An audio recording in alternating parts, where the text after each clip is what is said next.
was a teenage anarchist looking for revolution. I had the style, I had the ambition, read all the authors, I knew the Russ Hogans.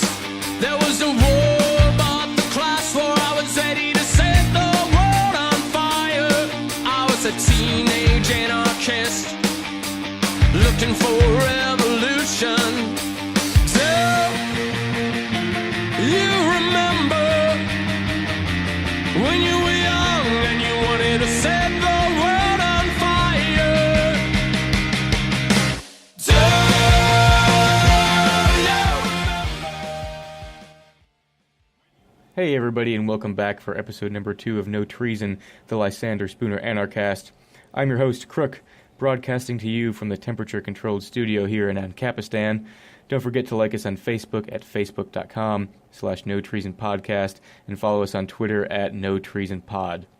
You know, I listened back to episode 1 the other day, and I'm glad I did that episode the way I did it, just to give the show some context, but I realized I also gave zero background on myself or what makes me qualified to do this podcast. So I wanted to do more in the way of an introduction today, but since I also want to sort of maintain some anonymity, I'm going to do that by telling you who and what I'm not, as opposed to who and what I am. So I'm not an academic, I'm not a historian or an economist, I don't even have a degree. I'm a regular working class guy who's taken an interest in political philosophy, and I want that to make its way into the ethos of the show. This is DIY radio, and I want it to be thought-provoking, but I also want it to be accessible to the average person. So bearing that in mind, I'm going to jump into today's topic, which is natural law. There's a lot of dissent and disagreement in our society about which laws are fair and which ones aren't. Some people think that anything that the government wants to declare illegal is pretty much fair game, that they know what's best for us, and we ought to follow every law as a matter of principle. Others say, well, hold on a minute, the government can't just make anything illegal. They've got to be limited in some fashion or another. After all, the legitimacy of the government rests on the consent of the governed, right? No, they can't make something illegal unless a majority agrees to it. Either a majority of the people or a majority of representatives have to agree to it for it to become law. But a lot of you can probably already see the problem with this, and that problem is that these are very arbitrary standards of law. Because in either case, all that is required to change the law is for the people who decided on the law in the first place, whether that be the government or the electorate, to just change their minds. And then all of a sudden, what was okay to do yesterday will get you thrown into jail today, or vice versa, which is difficult to accept for a lot of people, especially libertarians. So this is where natural law comes in. Natural law is a principle of political philosophy which holds that certain rights and values are held inherently by all humans by virtue of human nature, and that those rights and values can be universally understood through human reason. So historically, proponents of natural law theory advocate the use of reason to analyze human nature for the purpose of deducing binding rules of moral behavior. Our friend Lysander Spooner, as it turns out, was a major proponent of natural law theory, so much so, in fact, that he literally wrote the book on it. And being the enemy of understatement and short titles that he was, he called the book Natural Law, or The Science of Justice, a treatise on natural law, natural justice, natural rights, natural liberty, and a natural society, showing that all legislation whatsoever is an absurdity, a usurpation, and a crime. And that was Spooner's style. He was never one to mince words, so he comes out swinging, starting with the title. Then, in the opening chapter, he lays out a good, concise definition of natural law, and incidentally, most libertarians will probably recognize some of the basic pillars of the non-aggression principle contained within his definition. So here's how Spooner begins. He says, "The science of mine and thine, the science of justice, is the science of all human rights, of all a man's rights of person and property, of all his rights to life, liberty, and the pursuit of happiness.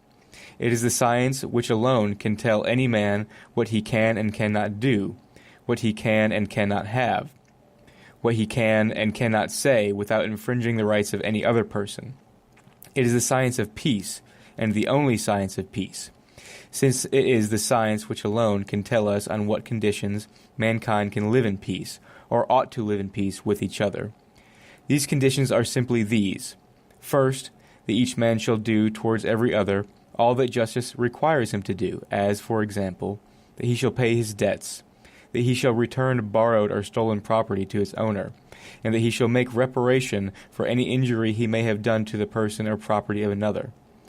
The second condition is that each man shall abstain from doing to another anything which justice forbids him to do, as, for example, that he shall abstain from committing theft, robbery, arson, murder, or any other crime against the person or property of another. So long as these conditions are fulfilled, men are at peace, and ought to remain at peace with each other. But when either of these conditions is violated, men are at war, and they must necessarily remain at war until justice is reestablished.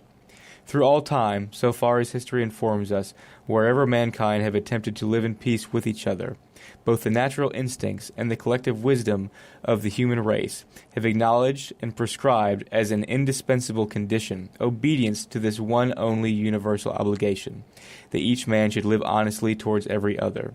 The ancient maxim makes the sum of a man's legal duty to his fellow men to be simply this: to live honestly, to hurt no one, and to give everyone his due.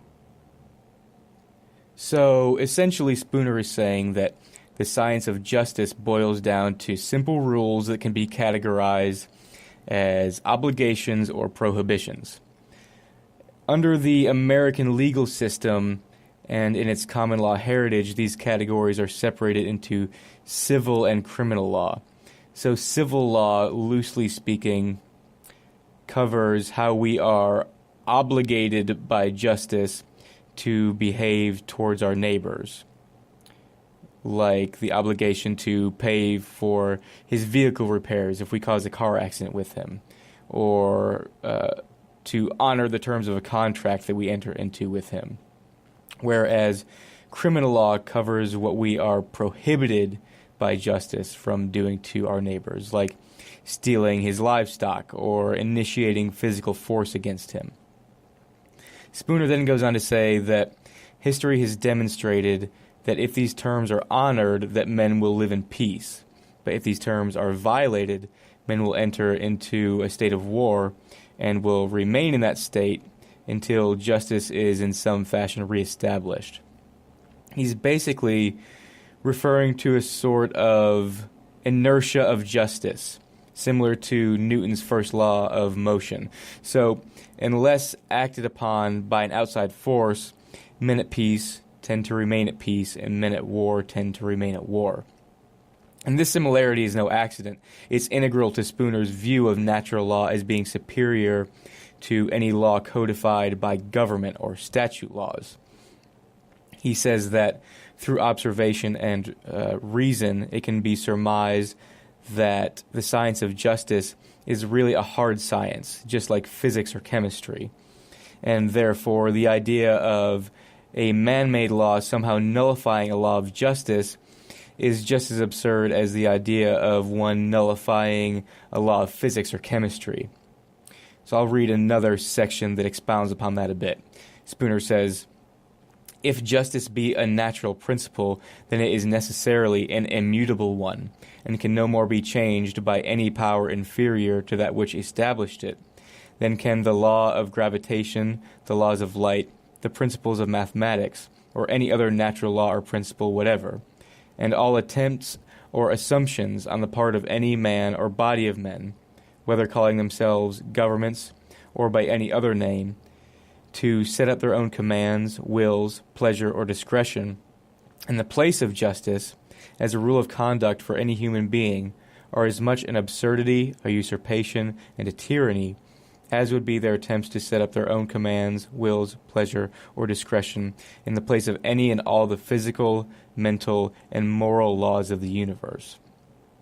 If there be any such principle as justice, it is, of necessity, a natural principle, and as such, It is a matter of science, to be learned and applied like any other science.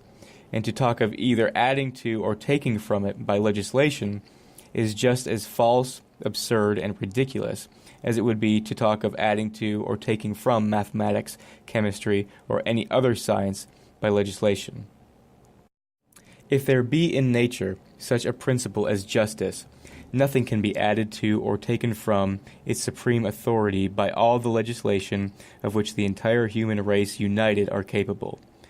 And all of the attempts of the human race or any portion of it to add to or take from the supreme authority of justice in any case whatever is of no more obligation upon any single human being than is the idle wind.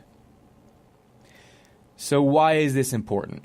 Well, a problem that libertarians often encounter when trying to sell the non-aggression principle to non-libertarians is that people everywhere on the political spectrum will say that the non-aggression principle is arbitrary, that it's fine as a foundation or as a first principle, but that in the end it's semantics, it's arbitrary.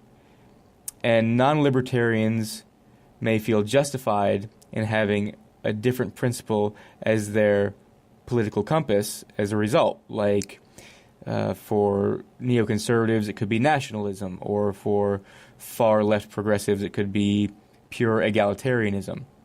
What this argument does, essentially, is present the case that the validity of the non-aggression principle can be objectively proven, and that no, in fact, other first principles are not valid.